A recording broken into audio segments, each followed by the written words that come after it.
열왕기상 18장 1절부터 46절 방금 읽은 말씀을 가지고 어둠 속의 빛과 같은 사람이라는 제목으로 하나님 말씀 나누겠습니다. 그러니까 물고기의 IQ는 0.7이라고 합니다. 1도 안 됩니다. 그래서 물고기는 어리석죠. 다른 물고기들이 낚시 바늘에 걸려서 물 밖으로 끌려가는 것을 보고도 자기도 또 거기에 입질을 한다고 합니다. 참 어리석죠. 그래서 어떤 사람이 그것을 보고 말합니다. 정치인도 IQ가 0.7이다. 동료 정치인이 뇌물을 먹고 끌려가는 것을 보고도 또 뇌물을 먹는다는 거예요. 선배 정치인이 잘못해서 감옥을 가는 것을 보고도 또 동일한 죄를 저지른다는 것입니다.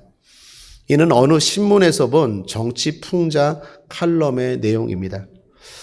사랑하는 여러분, 그런데 정치인만 그럴까요? 우리 모두에게도 이런 어리석은 죄성이 있습니다. 그래서 주의하지 아니하면, 깨어있지 아니하면 습관적으로 무의식적으로 생각 없이 죄 지을 소지가 다분한 게 우리 아니겠습니까? 어느 교회에서의 일입니다. 목사님이 광고 시간에 성도님들에게 부탁을 했습니다. 성도님들 다음 주일에 오실 때 유다서 2장을 다 읽고 오십시오. 그러면 설교를 듣는데 도움이 되실 겁니다. 교인들 모두 습관적으로 아멘 했습니다.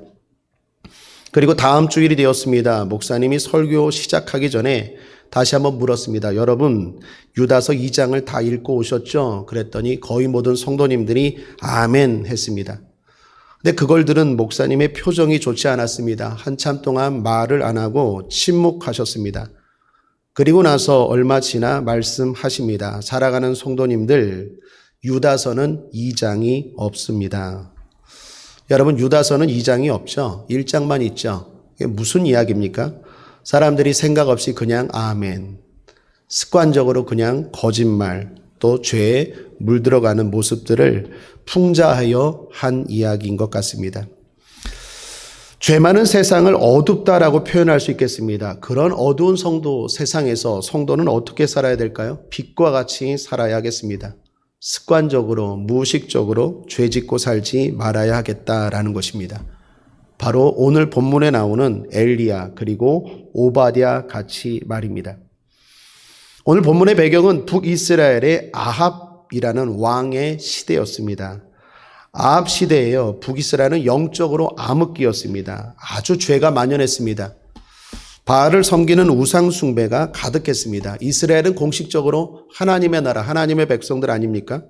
하나님을 섬기는 사람들 아닙니까? 그런데 아합 시대에는 하나님을 섬기는 사람들보다 바알을 섬기는 자들이 더 많을 정도였습니다. 그렇게 영적으로 타락한 그렇게 어두운 시대에서 빛나는 하나님의 사람들이 있었습니다. 오늘 그들을 통해서 은혜를 나누고자 합니다. 엘리야의 선포로 북이스라엘에 가뭄이 들었습니다. 그렇게 가뭄이 든 지 3년 6개월이나 되었습니다. 가뭄이 들었을 때부터 아합 왕은 엘리야 선지자를 찾았습니다. 그리고 하나님의 종들을 계속 핍박합니다. 수많은 선지자들을 죽였습니다. 사랑하는 여러분, 성경을 보면 악한 사람들의 공통점이 있습니다. 그게 뭘까요? 어리석다라는 것입니다. 자신이 하나님을 버린 죄 때문에 이스라엘에 가뭄이 들었는데 오히려 선지자들, 하나님의 종들을 핍박하고 있습니다. 원망하고 있습니다. 엘리야를 만났을 때도 아합은 이렇게 말하죠. 이스라엘을 괴롭게 하는 자여. 누가 이스라엘을 진짜 괴롭게 합니까? 누구 때문에 이런 고통과 가뭄이 임했습니까? 엘리야가 이렇게 답변하죠. 18절을 보세요. 저가 대답하되 내가 이스라엘을 괴롭게 한 것이 아니라 당신과 당신의 아비의 집이 괴롭게 하였으니 이는 여호와의 명령을 버렸고 당신이 바알들을 쫓았음이라. 그렇습니다. 악함은 곧 어리석음입니다. 어리석음은 곧 또한 악함입니다. 악한 자들의 특징은 어리석음을 깨닫지 못해요. 잘못을 깨닫지 못합니다. 사실 가뭄은 하나님의 선물이었습니다. 고통은 때로는 하나님의 선물입니다. 깨닫게 하시는 하나님의 선물입니다. 잘못된 길을 걸어갈 때, 멸망의 길을 걸어갈 때 하나님이 우리를 깨닫게 하십니다. 하나님은 지팡이와 막대기로 우리를 인도하신다 그랬죠. 지팡이로 인도하십니다. 의지합니다. 힘을 줍니다. 그러나 때로는 막대기로 가르쳐서 따끔하게 깨닫게 하심으로 또한 우리를 인도하십니다. 그만큼 우리가 잘못된 죄 가운데 빠지기 쉽기 때문입니다. 또 이스라엘의 가뭄이 임한 것도 사실은 하나님의 사랑의 막대기입니다. 은혜였습니다. 이스라엘은요, 바알을 섬기면서도 잘 살았습니다. 아합 시대에 이스라엘은 최고 전성기를 누렸습니다. 경제적으로 풍요롭고 정치적으로도 강력했습니다. 그래서 어쩌면 그렇게 살아도 된다고 생각한 것 같습니다. 아니, 그렇게 바알을 섬기니까 우리가 잘 산다라고 생각했던 것 같습니다. 그래서 깨닫지 못하는 거죠. 근데 여러분, 이게 잘 사는 것입니까? 절대로 잘 사는 게 아니죠. 여러분, 마약을 생각해 보십시오. 어떤 사람이 마약을 합니다. 마약을 하면 기분이 좋다고 하죠. 하늘을 아는 것 같고 행복하다고 하죠. 그래서 그것을 계속합니다. 그럼 그것이 잘 사는 것입니까? 기분이 좋다고 행복하다고 잘 사는 겁니까? 결코 그렇지 않죠. 마약의 끝은 허무함입니다. 패망입니다. 죽음입니다. 하나님을 떠난 잘됨이 그렇습니다. 그것이 기분이 좋고 잘 되는 것 같지만 결코 아닙니다. 망상입니다. 우리는 이것을 깨달아야 됩니다.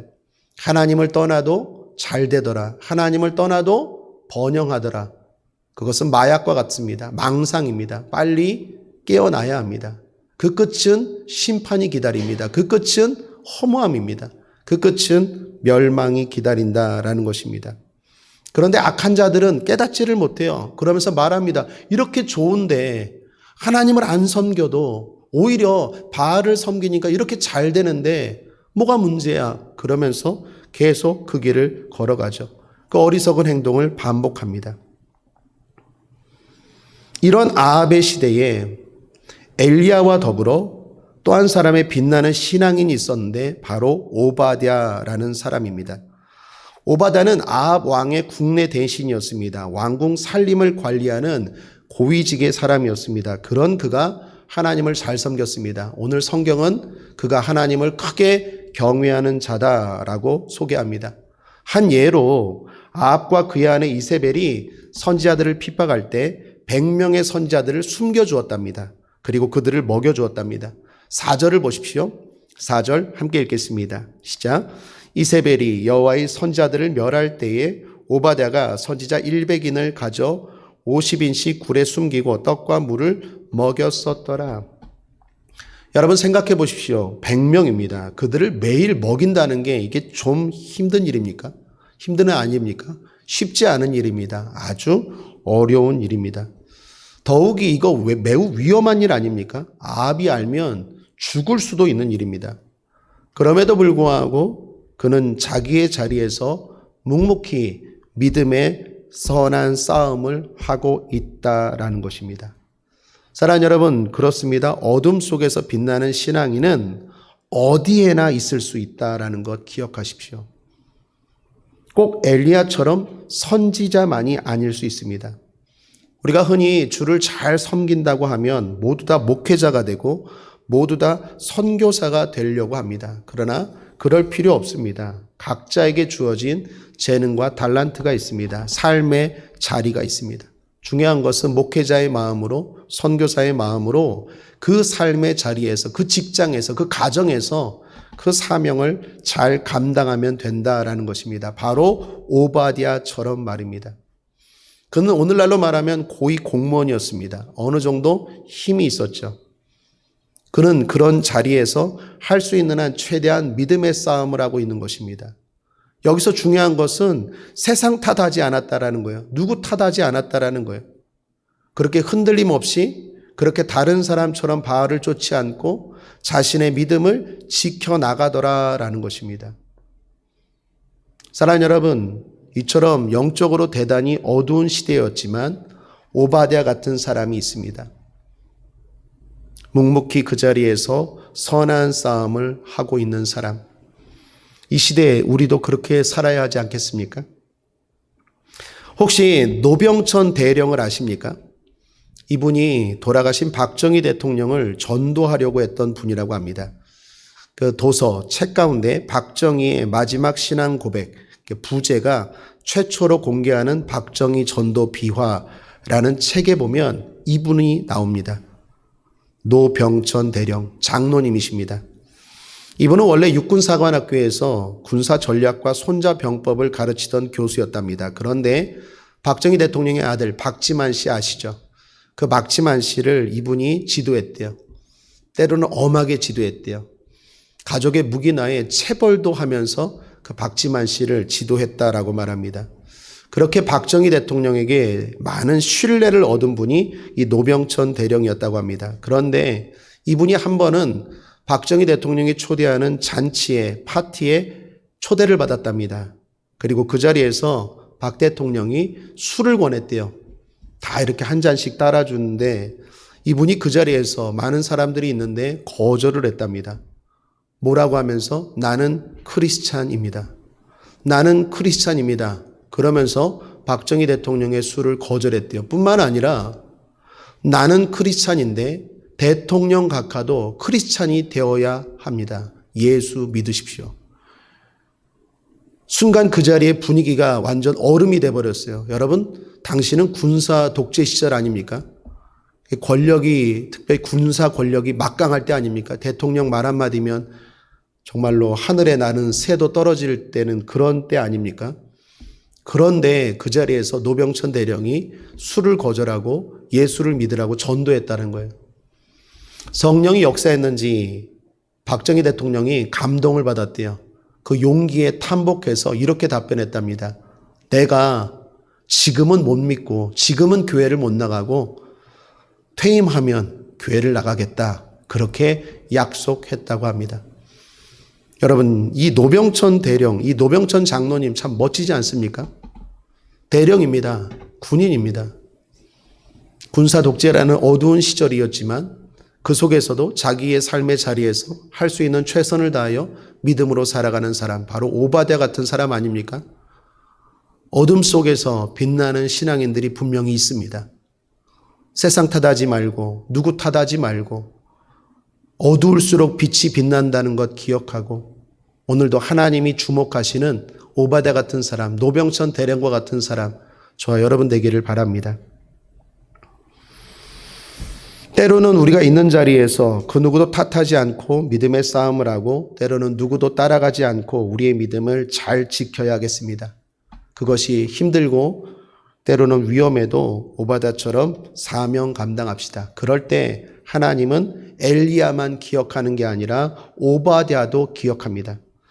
여러분, 사실 오늘 성경을 잘 보면 엘리야와 관련해서 여러 인물들이 등장합니다. 오늘 새벽에 나누었던 사르밧 과부도 등장하죠. 또 아합의 많은 신하들이 등장합니다. 또한 뒤에 보면 엘리야의 사환도 등장합니다. 그런데 특이한 것은 뭔지 아십니까? 모두 이름이 나오지 않습니다. 사르밧 과부의 이름이 뭔지 몰라요? 엘리야의 사환이 누구인지 이름이 나오지 않아요. 오직 오바댜만 이름을 정확하게 성경이 기록하고 있습니다. 무슨 말입니까? 하나님이 기억하십니다. 믿음의 선한 싸움을 싸우는 그 사람 하나님이 기억하십니다. 천국이 기억합니다. 당신의 그 섬김을, 당신의 그 믿음을 하나님이 기억하십니다. 있는 자리에서 내가 할 수 있는 최선을 다하여 믿음의 길을 걸어가십시오. 직장에서 직장인으로서, 학교에서 학생으로서, 사업하는 사업의 현장에서 사업인으로서 얼마든지 하나님 앞에 영광 돌리고 빛나는 인생을, 빛나는 믿음의 삶을 살 수 있다라는 것입니다. 둘째로 제단의 능력을 신뢰하는 사람입니다. 오늘 아합을 만난 엘리야는 한 가지 제안을 하죠. 갈멜산에서 바알을 섬기는 제사장들과 대결을 하자는 것입니다. 이 대결은 총칼의 싸움이 아니라 진리의 싸움이었죠. 바알이 참 신인지 아니면 하나님이 참 신인지를 가리자는 것이었습니다. 방법은 뭡니까? 제단의 불입니다. 누가 쌓은 제단에 하늘에서 불이 내리는지 그걸 통해서 승패를 가리자라는 것이었습니다. 아합은 승낙합니다. 바알의 제사장들도 승낙합니다. 백성들도 모두 그게 옳다, 그게 좋다라고 동의합니다. 그리고 수많은 바알의 제사장들이 모입니다. 그 수가 450명, 아세라 섬기는 우상까지 하면 850명. 그렇게 850명이 모였습니다. 엄청난 숫자죠. 그런데 엘리야는 혼자입니다. 숫자적으로 상대가 안 됩니다. 적들이 훨씬 더 많습니다. 우상을 섬기는 자들이 훨씬 더 많습니다. 바알의 제단은 화려했습니다. 거대했습니다. 그러나 갈멜산의 여호와의 제단은 무너져 있었습니다. 황폐했습니다. 응원하는 사람도 달랐습니다. 바알 제사장을 응원하는 사람들은 많았습니다. 일단 아합 왕이 바알 제사장을 응원하죠. 이세벨 왕비가 바알 제사장들을 응원합니다. 백성들도 엘리야가 누구를 선택할 건지 하나님이냐 바알이냐 선택하라 했을 때 머뭇머뭇거렸다고 하죠. 이것은 바알을 섬기는 것이었습니다. 백성들도 마음속으로는 바알이 이길 것이라고 바알 편이었습니다. 이처럼 대부분의 사람들이 바알 편이었고 바알의 사람들이었고 화려하고 그쪽은 거대하고 웅장했습니다. 그런데 그에 비해 엘리야는 초라하고 혼자이고 홀로 자신을 응원합니다. 자, 이렇게 싸움은 시작됐는데 누가 이깁니까? 결론부터 말하면 엘리야입니다. 엘리야가 의지하는 하나님이 이기게 하십니다. 엘리야가 쌓은 제단 위에 불이 내렸습니다. 사랑하는 여러분, 여기 잘 보십시오. 진정한 신앙은 겉모습이 아닙니다. 화려함과 많고 크고 웅장함이 아닙니다. 하나님을 향한 진실된 믿음은 때로는 외롭고 때로는 초라해 보이지만 그게 진짜입니다. 그러므로 미혹되지 말아야 됩니다. 겉모습에 미혹되지 마십시오. 하나님은 겉이 아니라 중심을 보십니다. 혼자일지라도 하나님을 바라보고 진실되게 나아가는 그 사람의 제단, 그 사람의 기도에 하나님은 응답하십니다. 엘리야가 쌓은 제단 위에 불이 내렸습니다. 그 불이 모든 것을 살랐대요. 38절을 보십시오. 함께 읽죠. 시작. 이에 여호와의 불이 내려서 번제물과 나무와 돌과 흙을 태우고 또 도랑의 물을 핥은지라. 불이 내렸습니다. 불이 내린 것도 놀라운데 번제물과 나무까지는 이해가 돼요. 그런데 놀라운 건 돌과 흙까지 태워버렸대요. 여러분, 돌이 탑니까? 흙이 탑니까? 근데 태워버렸대요. 여기 태우다라는 말이 히브리어로 아파르라는 말로 티끌로 만들어버리다라는 거예요. 너무나 불이 이렇게 강력해서 그러니까 세상 불이 아니죠. 하나님의 능력은 흉내낼 수 없어요. 하나님이 역사하시면 세상이 흉내낼 수 없습니다. 번제물과 나무만 태운 게 아니라 돌과 물을 아파르, 티끌로 만들어버렸어요. 그냥 완전히 박살을 내버렸어요. 뿐만 아니라 물을 핥아버렸대요. 증발시켰다라는 거예요. 여러분, 이게 하나님의 능력입니다. 하나님의 능력은 확실합니다. 하나님이 역사하시면 상식을 뛰어넘는 놀라운 일들이 일어나는 줄 믿습니다. 저와 여러분의 상식, 저와 여러분의 경험, 저와 여러분의 이성, 이 모든 것들을 뛰어넘는 하나님의 능력이 오늘 저와 여러분의 이 밤의 제단 위에 내릴지어다. 임할지어다. 하나님이 역사하시면 이렇게 놀랍습니다. 하나님은 결정적인 순간에 응답하십니다. 그에 비해 바알은 어떻습니까? 침묵합니다. 바알은 결정적인 순간에 아무런 응답을 주지 못합니다. 사랑하는 여러분, 여기 잘 보십시오. 세상이 화려해 보입니다. 마치 바알을 섬기는 사람들처럼 많습니다. 큽니다. 거대합니다. 그러나 결정적인 순간에 허무합니다. 아무런 도움을 주지 못해요. 그러므로 다시 말합니다. 믿음의 사람은 그런 화려함에 현혹되지 말아야겠습니다. 진정한 신앙은 외적인 화려함에 있지 않다라는 것입니다. 그런데 여기 한 가지 중요한 것이 있습니다.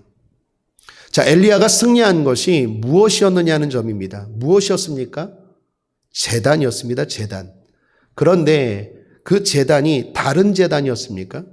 아닙니다. 원래 갈멜산에 있던 제단이었습니다. 당시 북이스라엘에는 성전이 없었죠. 남유다, 남쪽 이스라엘, 예루살렘에 진정한 성전이 있었죠. 그래서 뭘 만들었습니까? 꿩 대신 닭이라고 산당 만들었죠. 산당. 산당을 만들었어요. 그 갈멜산에서 산당이 있었을 거예요. 그런데 그 산당에 있는 제단입니다. 이 제단이 황폐화되었대요. 왜 그렇습니까? 엘리야가 그 제단을 다시 쌓았대요. 왜 그렇습니까? 무너져 있었어요. 사람들의 관심이 없었기 때문입니다. 사람들의 관심이 하나님의 제단에 관심이 없었어요. 왜요? 하나님의 제단이 내 삶에 도움이 안 된다라고 생각했기 때문입니다. 그래서 하나님의 제단이 황폐화되었어요. 무너졌어요. 대신 바알의 제단을 섬겼어요. 그런데 실제로 누가 이겼습니까? 갈멜산의 제단이 이겼어요. 거기에 불이 임했습니다. 거기에 능력이 임했어요. 여러분, 이게 뭘 의미합니까? 제단이 무너진 것은 하나님이 힘이 없어서가 아니라는 말이에요. 하나님이 살아계시지 않아서도 아니라는 말입니다. 그럼 무엇이 문제입니까? 백성들의 믿음입니다. 믿음이 없기 때문에 능력이 안 나타난 거예요. 제단이 문제가 아니라 믿음이 문제입니다. 믿음 있는 엘리야가 쌓으니까 그 제단은 여전히 놀라운 능력을 발휘하는 제단이더라라는 것입니다. 그러므로 우리는 제단에 관심 가져야 합니다. 내 성전 제단이 황폐화되어 있는지 살펴봐야 돼요. 사랑하는 여러분, 오늘날 우리의 제단을 생각해 봅시다. 제단이 뭡니까? 오늘 여기에 갈멜산의 제단이 뭡니까? 산당의 제단이 뭡니까? 오늘날 교회에서 드리는 여러분의 예배다라고 할 수 있어요. 오늘날 교회 그리고 한국교회 예배를 생각해 봅시다. 하나님이 안 계셔서 하나님의 능력이 부족해서 예배의 능력이 나타나지 않을까요? 그래서 교회마다 과거보다 황폐화되는 것일까요? 사람들은 떠나가고 능력은 나타나지 않는 것일까요? 아닙니다. 제단이 문제가 아니에요. 제단은 여전히 힘이 있어요. 예배는 여전히 힘이 있어요. 하나님은 여전히 교회의 예배를 통해서 역사하십니다. 상식을 뛰어넘는 능력으로 우리의 삶을 축복하시고 우리의 문제를 해결해 주시는 줄 믿습니다. 아멘입니까? 문제는 믿음이에요. 엘리야와 같은 믿음이 있는 사람들은 오늘도 이 교회에서 드리는 예배, 이 갈멜산의 제단을 통하여 하나님의 능력을 경험하더라는 거예요. 교회가 문제가 아니고 제단이 문제가 아니고 예배가 문제가 아니라 내 믿음이 문제라는 거예요. 내 믿음이 엘리야와 같다면 오늘도 이 제단은 능력의 제단입니다. 여전히 하나님이 역사하시는 제단입니다. 사람들이 다 떠나가고 황폐화되었을지라도 엘리야와 같은 믿음으로 엘리야와 같은 눈으로 성전을 바라보고 교회를 바라보고 예배를 생각하고 예배하는 그 사람의 제단 위에는 여전히 하나님이 변함없이 불을 내리십니다. 세상이 줄 수 없는 능력을 행하시더라라는 것입니다. 교회의 찬양이 은혜가 안 되고 교회 사람들이 얼마 없고 교회 복음성가가 아니라 무슨 옛날 찬송만 부르고 그게 문제가 아니라 내 믿음이 문제라는 거예요. 엘리야와 같은 사람, 오늘도 그런 사람들은 여전히 성전 예배를 통해서 내 문제를 해결받고 하나님의 능력을 경험하더라는 것입니다. 그런 사람이 바로 국제하모니교회 성도인 줄 믿습니다. 그러나 혹시 그렇지 못한 분이 계시다면 여러분의 제단을 돌아보십시오. 오늘 30절에 보면 엘리야가 모든 백성을 향하여 이르되 내게로 가까이 오라. 백성이 다 저에게 가까이 오매 저가 무너진 여호와의 단을 수축하되. 다 가까이 와서 엘리야가 보여주는 게 뭡니까? 너희들이 무시하는 이 제단, 그래서 황폐화된 이 제단이 수축되었을 때, 온전히 되었을 때 얼마나 큰 능력이 임하는지를 보라는 거예요. 사랑하는 여러분, 우리 국제하모니교회 성도님들 가운데는 그런 분들 안 계시리라고 믿습니다. 혹시 유튜브로 다른 교회 보시고 계신 성도님들, 여러분의 제단을 점검해 보십시오. 여러분의 교회 생활, 여러분의 예배 생활이 어떤지, 혹시 무너져 있진 않는지, 황폐화되어 있진 않는지, 견고하게 하나님의 날을 정하고 하나님 앞에 예배 생활 잘하고 있는지, 아니면 바쁘다는 핑계로 이 핑계 저 핑계 대면서 예배 생활이 들락날락, 그래서 황폐화되어 있진 않는지 가까이 와서 살펴보십시오. 여기 수축이라는 말이요, 히브리어로 라파입니다. 라파가 뭡니까? 여호와 라파, 치료하시는 하나님이죠. 라파가 뭐예요? 고치다, 치료하다. 제단이 고쳐질 때 삶이 고쳐지는 거예요. 여러분의 삶이 고침받길 원합니까? 영적으로 고침받길 원합니까? 여러분의 가정에 꿰어진 관계들이 고침받길 원합니까? 무너진 건강이 고침받길 원합니까? 아무리 애쓰고 힘써도 안 되는 그 물질의 문제가 고침받길 원하십니까? 하나님의 치료와 능력이 임하기를 원하십니까? 제단부터 고치십시오. 예배 생활부터 고치십시오. 교회 생활부터 고치십시오. 엘리야와 같은 믿음으로 성전의 제단을 신뢰할 때 여전히 그 제단은 하나님의 능력이 임하는 제단인 줄 믿습니다. 제단 탓하지 마시고 내 믿음을 돌아보십시오. 내 믿음을 점검하시고 하나님 앞에 엘리야처럼 다시 무너진 제단이 있다면 수축하게 되기를 주님의 이름으로 축원합니다. 끝으로 끊임없는 겸손한 기도의 사람입니다. 엘리야가 이제 기도합니다. 바알의 제사장들을 앞서 물리쳤어요. 이는 영적 싸움에서의 승리라고 할 수 있습니다. 그러나 그것으로 끝난 것이 아니죠. 가뭄을 해결해야죠. 가뭄을. 여러분, 영혼이 잘 되는 것 중요하지만 영혼의 승리가 있으면 반드시 범사의 형통도 따라옵니다. 엘리야가 바알의 제사장들을 물리쳤다. 영적으로 승리했다. 그 제단 위에 하나님의 불이 내렸다. 이것만이 중요한 게 아니라 그것이 있으니까 어떻게 해요? 가뭄도 해결하더라는 거예요. 그러니까 영혼이 잘 되면 범사도 잘 되는 게 하나님의 법칙이다라는 것입니다. 그런데 중요한 건 무엇입니까? 엘리야가 하나님께 다시 기도했다라는 것입니다. 사랑하는 여러분, 늘 말씀드리지만 기도는 두 가지 방향이어야 합니다. 하나는 마귀를 향해서, 하나는 하나님께. 그 영적 싸움에 씨름의 기도가 있는가 하면 또한 하나님께 간구하는 기도도 있어야 돼요. 이 두 가지의 기도가 병행되어야 돼요.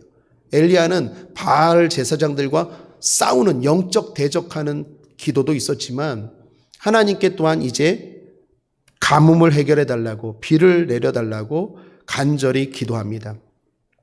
어떻게 기도하는지 성경이 그 기도의 모습을 보여줍니다. 땅바닥에 무릎을 꿇었대요. 그리고 얼굴을 무릎 사이에 넣었대요. 무슨 말입니까? 간절히 기도했습니다. 그렇게 간구하면서 사환에게 지시했습니다. 바다가 보이는 쪽에 가서 무엇이 보이는지 살피라라고 지시했습니다. 그렇게 사환이 엘리야와 바다가 보이는 곳을 계속 오갔대요. 몇 번이나 오갔습니까? 7번이나 오갔다라고 말합니다. 사랑하는 여러분, 기도는요, 알다가도 모를 일입니다. 앞서 하나님이 한 번에 응답 주셨잖아요. 갈멜산에서 싸울 때 엘리야의 기도를 들으시고 단번에 불을 내려주셨거든요. 38절을 보면 이에라는 말이 나와요. 곧이라는 말이에요. 엘리야가 하나님이여 불을 내려 주옵소서, 응답하옵소서 했을 때 하나님이 38절에 이에 곧 그냥 불을 내렸어요. 응답하셨어요. 그때는 즉시 응답해 주셨는데 여기서는 아니에요. 이렇게 간절한 모습으로 오래 기도하게 하셨어요. 한 번에 응답해 주시면 좋을 텐데 왜 이렇게 오래 기도하게 하셨을까요? 왜 이렇게 간절하게 기도하게 하셨을까요? 어차피 응답해 주실 거 아닙니까? 그런데 왜 이렇게 하나님 엘리야를 힘들게 하셨을까요? 제가 묵상하면서 깨달은 게 뭘까요? 사랑입니다. 사랑. 이것은 하나님의 사랑이에요. 사랑. 여러분, 앞서 엘리야가 엄청난 능력, 엄청난 은혜를 경험했어요. 모든 백성들이 보는 앞에서 하나님의 능력을 이끌어냈습니다. 그 자리에 누가 있었습니까? 세상 권력의 정점인 왕도 있었습니다. 그들 앞에서 멋지게 승리했습니다. 그러면 사람이 어떻게 될까요? 당연히 교만해집니다. 이는 누구나 마찬가지예요. 엘리야도 사람이기 때문에요, 흔들릴 수 있어요. 우리 내일 살펴볼 19장에 보면 엘리야가 또 하염없이 우울해하죠.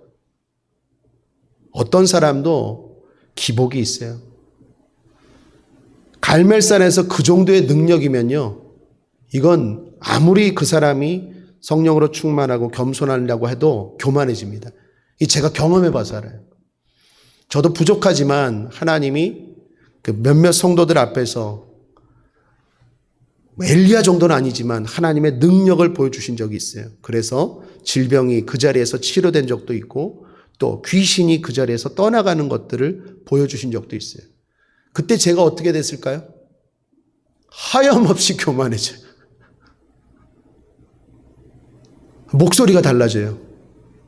안 그래야 되는데, 안 그래야 되는 걸 아는데도 그게 안 되더라니까요. 야, 하나님이 나와 함께 하시지. 자, 봐라. 자, 봐라. 그래서 어떻게 해요? 자꾸 목에 힘이 들어가고 교만해져요. 여러분, 교만하면 망합니다. 교만은 패망의 선봉이에요. 하나님이 왜 이렇게 엘리야에게 다시 간절함을 요구할까? 땅바닥에 무릎을 꿇고 머리를 무릎 속에 넣고 그것도 한 번도 아니고 왜 이렇게 간절하게 기도하고 응답하셨을까요? 한 번에 응답하시지 않고 왜 이렇게 간절하게 기도하고 응답을 주셨을까요? 사랑하기 때문에. 교만하지 말라고. 그러므로 사랑하는 여러분, 끊임없이 겸손해야 합니다. 기도는 여전히 능력이 있습니다. 하나님은 우리의 기도에 반드시 응답하십니다.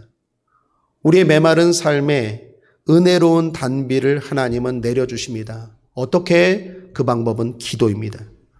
그러므로 한 번 기도했다고 포기하지 마십시오. 옛날에는 되었는데 지금은 왜 안 될까? 포기하지 마십시오. 하나님은 한 번에 응답하실 때도 있지만 7번의 기도를 요구하실 때도 있습니다. 중요한 건 끊임없이 겸손하게 무릎 꿇는 것입니다. 엎드리는 것입니다. 교만하지 않게. 그럴 때 하나님은 반드시 응답하십니다. 그 사람이 어두운 시대에 빛나는 하나님의 사람이다라는 것입니다.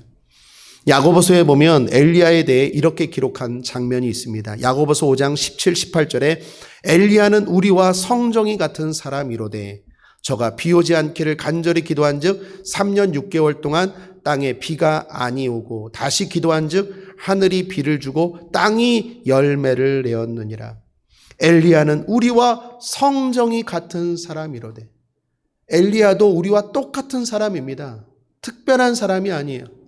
엘리야를 특별하게 한 것은 기도가 특별하게 했어요. 사랑하는 여러분, 우리를 특별하게 하는 것은 기도입니다. 하나님을 의지하는 그 간절한 믿음, 그 끊임없는 겸손의 믿음, 그 끈질기게 주님을 의지하는 그 믿음이 그 사람을 특별하게 합니다. 엘리야는 원래부터 특별한 사람이 아니에요. 그의 특별함은 기도에 있었다라는 거예요. 그러니까 우리의 기도가 특별해져야 돼요. 우리의 기도가 끊임없어야 돼요. 간절해야 돼요. 포기하지 말아야 돼요. 겸손하게 계속 낭망하지 않고 주님 의지해야 돼요. 그러면 우리가 특별해집니다. 여러분이 특별해집니다. 기도를 특별하게 하십시오. 기도가 특별한 사람이 되십시오. 5만 번 기도 응답의 저자 조지 뮬러 목사님 들어보셨을 것입니다. 기도한 것들마다 다 응답받았던 5만 번 기도 응답의 주인공. 그 조지 뮬러 목사님이 이런 말을 하셨습니다.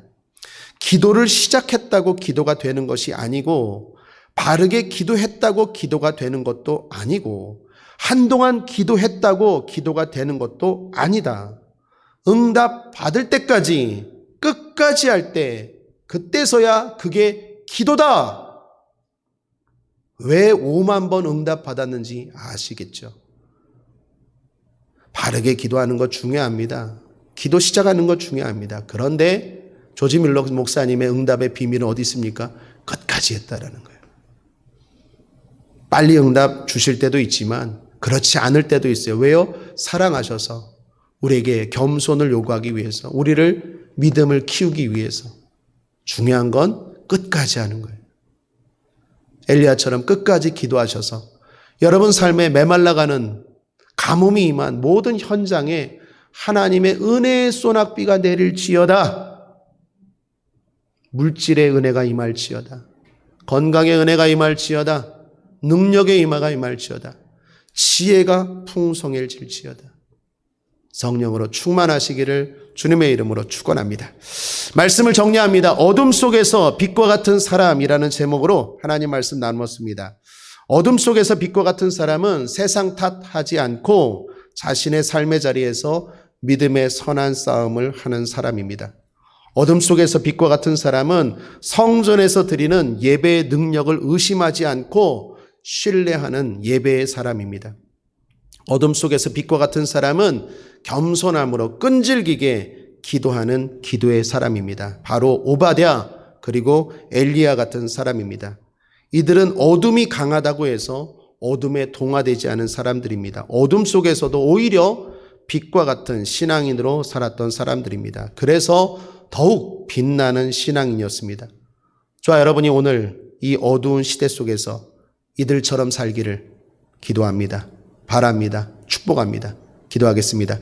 하나님 아버지 감사합니다. 오바댜처럼 엘리야처럼 살게 하여 주옵소서. 세상 탓하지 않고 세상 따라가지 않고 우리의 믿음을 지키며 오늘도 믿음의 선한 싸움하고 기도하며 하나님의 능력, 하나님의 응답을 받는 하나님의 자녀들 되게 하여 주옵소서. 특별히 금요철야 제단, 이 제단 위에 하나님의 능력의 불이 오늘 이 밤에도 임할 줄 믿습니다. 무너진 제단이라면 하나님 수축하여 주시고 각자의 제단들마다 하나님의 은혜의 단비, 은혜의 능력이 임하는 귀한 제단이 되게 하여 주옵소서. 감사드리며 예수님의 이름으로 축복하고 기도했습니다.